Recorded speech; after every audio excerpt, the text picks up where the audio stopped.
In the name of Allah, the most beneficent and merciful, dear students, Assalamu alaikum. I am Zahizul Afkar, your course instructor, Introduction to Sociology. In the previous lecture, we were discussing about the social change, and the definition of social change were discussed, and the characteristics of social change and the causes of social change were discussed in detail. Today, we will move ahead towards discussing the resisting factors of social change. Okay, what are the factors that resist the social change? So first of all, lack of invention.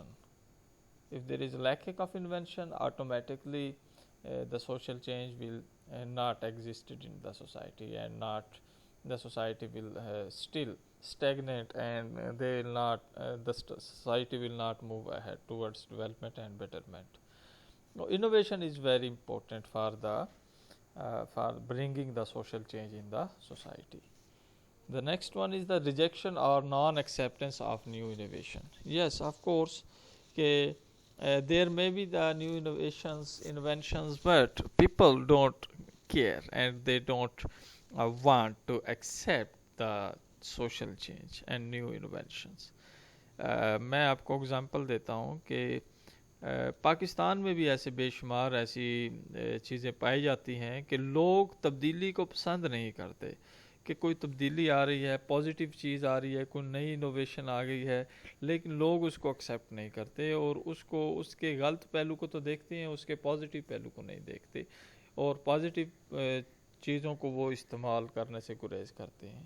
اگر میں تھوڑی سی history کی طرف جاؤں تو میں آپ کو یہ بتاتا ہوں کہ یہ ایک ڈائلما رہا ہے ہسٹوریکلی کہ جو بھی نئی چیز آتی ہے اس پہ سب سے پہلے فتویٰ دے دیا جاتا ہے کہ یہ حرام ہے. مثلا ٹریکٹر آیا، اس کو حرام قرار دے دیا، ریل گاڑی آئی، اس کو حرام قرار دے دیا، ڈبل روٹی، کیک، بسکٹ، یہ چیزیں آئیں، ان کو حرام قرار دے دیا گیا. ٹھیک ہے. اور اسی طرح ماڈرن ٹیکنالوجی جو بھی آئی، بلب آیا، ایون کہ بلب کو بھی حرام قرار دیا گیا، ٹیوب لائٹ کو حرام قرار دیا گیا. ٹھیک ہے. ٹیوب ویل کو حرام قرار دیا گیا، اور اس طرح کی بے شمار جو چیزیں تھیں ان کو حرام تو سب سے پہلے کھڑا تھا. اسی طرح لاؤڈ سپیکر کو، کہ یہ لاؤڈ سپیکر حرام ہے، اور آج دیکھیں کہ جو حرام اس کو قرار دیتے تھے سب سے پہلے وہی اس کو استعمال کرتے نظر آتے ہیں، اور لاؤڈ سپیکر نہ ہو تو وہ ایون کہ تقریر کرنا بھی پسند نہیں کرتے. تو یہ ہمارا ڈائلما ہے کہ ہم چیزوں کو ایکسیپٹ نہیں کرتے اور نئی ٹیکنالوجی کو استعمال کرنے سے گریز کرتے ہیں.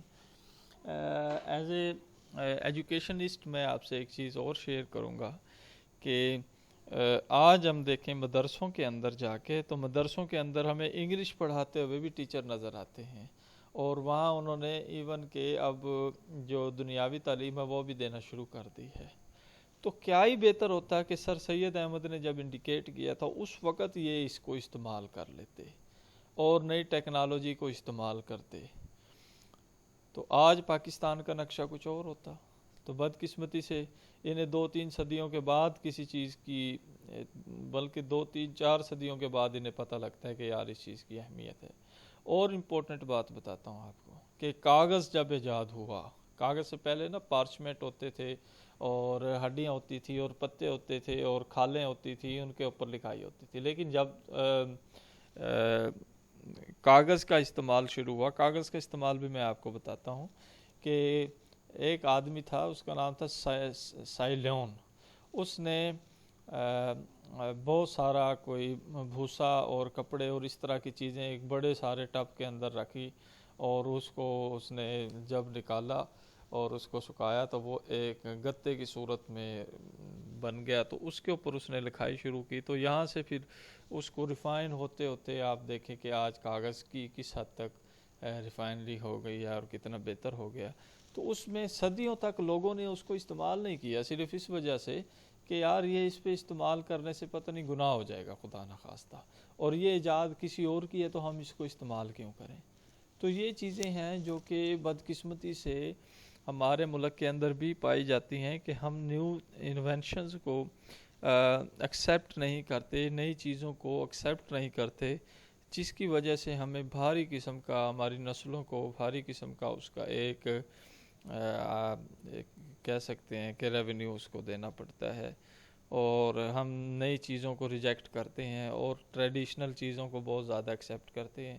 حالانکہ ہماری جو اسلامی تعلیمات ہیں اس کے اندر بھی اس طرح کی کوئی ایسی کوئی رکاوٹ نہیں ہے.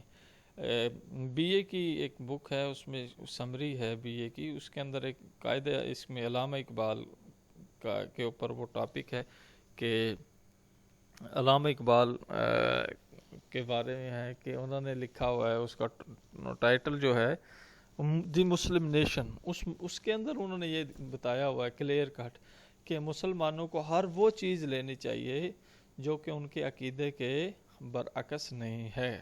اس میں اب یہ ٹیکنالوجی ہے، ہمیں ایکسیپٹ کرنی چاہیے نا. آج بھی آپ کو میں بتاؤں کہ میڈیکل کی دنیا کے اندر پاکستان اتنا پیچھے ہے کہ آج بھی ہم کیوکرز کے پیچھے، پیر فقیر کے پیچھے، دم درود کے پیچھے لگے ہوئے ہیں. وہ چیزیں ٹھیک ہیں لیکن لوگ ادھر کیوں جاتے ہیں؟ اس کی سب سے بڑی وجہ یہ ہے کہ ان کی اگنورنس ہے. جبکہ اسلام نے کہا ہے کہ آپ طب کے ماہرین کے پاس جائیں، اپنا علاج کروائیں. دم درود بہت اچھا ہے، میں اس کو احترام کرتا ہوں، لیکن بات یہ ہے کہ جب اللہ تعالیٰ نے خود فرمایا، اللہ کے نبی نے خود فرما دیا، ہمیں موٹیویٹ کیا ہے کہ آپ جائیں، مریض کو حکیم کے پاس جانا چاہیے، یا جو آج کی جدید جو بھی آلات ہیں اس کو یوزج کرنا چاہیے. ٹھیک ہے، اور اللہ کا کلام ہے وہ برحق ہے، ہمیں اس کا بھی استعمال کرنا چاہیے. لیکن یہ سوچ ذرا تبدیل کرنی چاہیے کہ ہم یہ کہیں کہ ہم میڈیکل کی دنیا میں جائیں گے ہی نہیں، ہم الٹرا ساؤنڈ ہی نہیں کروائیں گے، ہم دوائی نہیں لیں گے. تو یہ چیزیں اگنورینس ہیں. تو اسلام تو ہمیں موٹیویٹ کرتا ہے کہ we should have to adapt these new technologies. تو امپرفیکشن آف نیو انوینشنز، بالکل اگر کوئی چیز نئی آئی ہے مارکیٹ میں لیکن امپرفیکٹ ہے، اس کی وجہ سے بھی تبدیلی کا جو مرحلہ، جو ایک پروسیس ہے وہ رک جاتا ہے. فیئر ٹورڈز دا نیو، یہ خوف بھی ہوتا ہے کہ یار میں یہ چیز لوں گا تو پھر پتہ نہیں کیا ہو جائے گا. یہ ایک انسان کے دل کے اندر ایک کھٹکا سا رہتا ہے جس کی وجہ سے وہ تبدیلی کو ایکسیپٹ نہیں کرتا. Traditional and reverence for the past, بالکل ٹریڈیشنز کو آپ اپنے آپ سے چمٹائے ہوئے ہیں اور نئی چیز کو آپ ایکسیپٹ نہیں کرتے، یہ بھی تبدیلی میں رکاوٹ بنتا ہے. اگنورنس جہالت ہے، جیسے میں نے آپ کو بتایا کہ یہ ایک جہالت ہی ہے نا کہ ایک آدمی کہے جی میں آج کے دور کے اندر بھی موبائل نہیں لوں گا. او بھائی موبائل کا آپ استعمال اچھا کریں، لیپ ٹاپ نہیں لوں گا. کیوں بھائی؟ لیپ ٹاپ کا استعمال آپ اچھا کریں، آپ کو استعمال اچھا کرنا چاہیے. اب یہ اگنورنس ہے نا، جہالت ہے، جس کی وجہ سے لوگوں کو پتہ نہیں ہے. ہیبٹ، کچھ لوگوں کی عادتاً ایسے مجبور ہوتے ہیں کہ وہ تبدیلی کو ایکسیپٹ نہیں کر سکتے.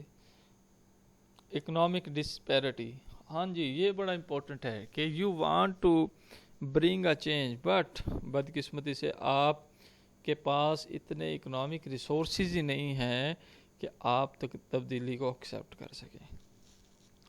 مثلاً ایک آدمی لیپ ٹاپ تو لینا چاہتا ہے لیکن اس کے پاس پیسے ہی نہیں ہیں. جب پیسے نہیں ہیں تو آٹومیٹکلی تبدیلی کا جو مرحلہ ہے، جو پروسیس ہے وہ رک جائے گا، جس کی وجہ سے اس کو معاشرے کے اندر جو تبدیلی کا پروسیس ہے وہ افیکٹ ہوگا.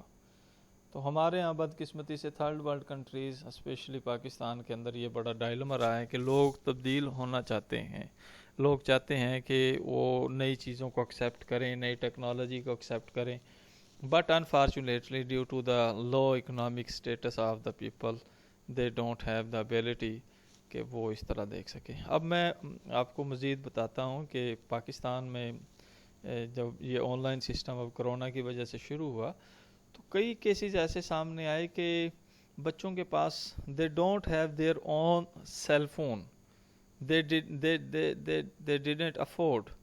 تو پھر یہی پتہ لگا کہ کچھ کافی لوگوں نے تو اس کو استعمال ہی نہ کیا، اور کچھ نے استعمال کیا تو کچھ ایسے بھی تھے جنہوں نے اپنے کزن کا، بھائی کا، ماموں کا، چاچے کا اور والد کا موبائل استعمال کیا اور اس طرح سے انہوں نے گزارا کیا. تو اکنامک ڈسپیرٹیز بڑی ایک پرابلمیٹک ہیں for the innovation.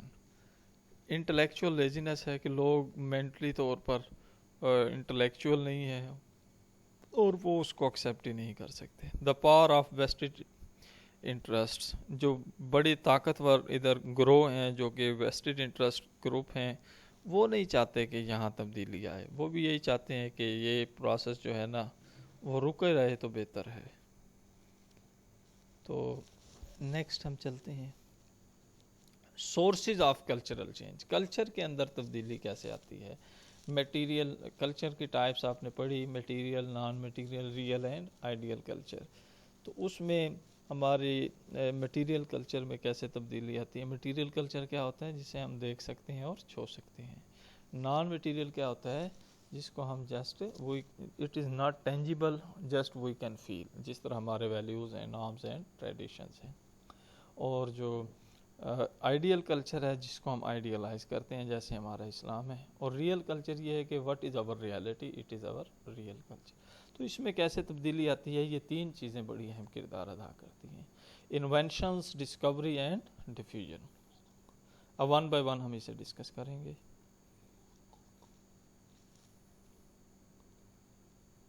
Invention. An invention may be defined as new combination or new use of existing knowledge. کہ پہلے سے ایک نالج ہے جو آپ کے پاس ہے، اس کی ایکسٹینشن ہو جاتی ہے۔ A new useful process, machine, improvement, etc. that didn't exist previously and that is recognized as the product of some unique intuitions or genius as distinguished from the ordinary mechanical skill or craftsmanship. Growth lead by invention. یہ آپ کو اس example سے بالکل clear ہوگا کہ invention سے کیا مراد ہے، کہ یہ ہوتا ہے بگر، بیٹر اور فاسٹر۔ 90s کے اندر the only way to view the Olympics game in Paris is in person، کہ پیرس میں 19ویں صدی کے اندر جو اولمپکس کی گیمز ہوا کرتی تھی وہ جسٹ آپ خود جا کے تو دیکھ سکتے تھے، ادروائز کوئی ایسا ذریعہ نہیں تھا کہ آپ اس اولمپکس کی گیم کو دیکھ سکیں۔ پھر نیوز پیپر آیا، نیوز پیپر کے بعد آپ دیکھیں گے ٹیلی گراف آیا، ٹیلی گراف کے بعد پرنٹ میڈیا، اور پھر یہ چلتا چلاتا آج دیکھیں آپ کہ ڈش انٹینا اور ٹیلی ویژن اور انٹرنیٹ کے ذریعے اب دیکھیں تھاؤزنڈ آف پیپل جو ہے اس کو ایٹ اے ٹائم دیکھ سکتے ہیں۔ تو یہ کیا ہے؟ یہ انوویشن ہے، یہ مطلب ہے کہ جدیدیت ہے۔ اور ڈسکوری کیا ہے؟ Discovery is a shared human experiences of an element of reality which already existed. Discovery is the act of detecting something new or something old that has been unknown. اب ایک چیز ہے پہلے سے موجود ہے جسے آپ نہیں جانتے لیکن آپ اس کو جا کے دریافت کرتے ہیں، تو this is called discovery. It is the process of learning something that was not known before or of finding someone or something that was missing or hidden.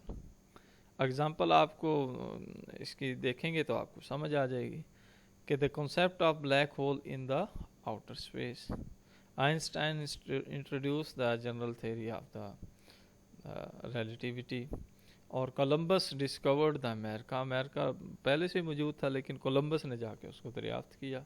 تو پہلے سے چیز موجود ہو اور اس کو جا کے آپ دریافت کریں، دیٹ از کالڈ ڈسکوری۔